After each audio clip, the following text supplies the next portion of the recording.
Senhor da Ostres para adiante com o gabinete Weva Cruz não tem atenção para parte de saúde mental, com a quarta, etc. Me quero na primeiro lugar é bom para recapitular rato que o tour gabinete Weva Cruz 1 e 2 está e a riba temática aqui.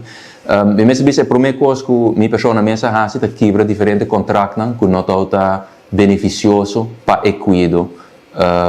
de saúde mental e adicção. Então tem contrato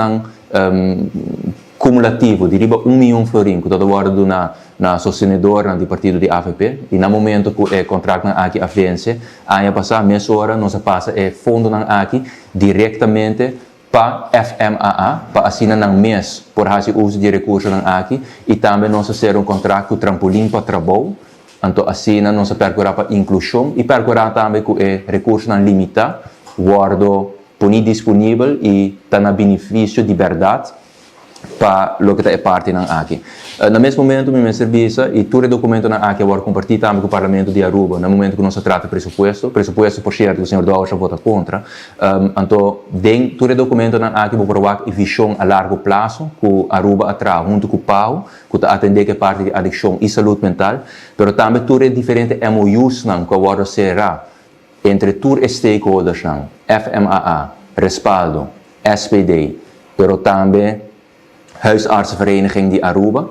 e vou provar também a base de Kiko não trago outro e como que reestruturar e cuido aqui, especificamente e cuido de saúde mental também. Então é interessante para explicar que a visão está juist para e cuido aqui mais laagdrempelig, para assim pode ser mais acessível para tour que tem ministério de cuido aqui. E por motivo é mês, nós está lamentável que agora que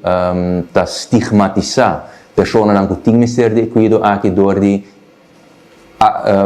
insinuar que tem afdelingen aan te ser, então se na botin gente perigoso também ribacaia, qual absolutamente não é caso. A banda de sei também orbo acture MOUs aqui e a visão a largo prazo, botawa que enfocar riba parte de opleidingen, riba parte de financiamento juist para nos pôr mais recursos disponíveis e no mesmo momento também percurar que o recurso não competitivo por fazer muito mais e também é parte de legislação da sua atenção. Por motivo é também aqui ainda também introduzir a mental health professional opleiding, que é uma opleiding que todos os stakeholders participam na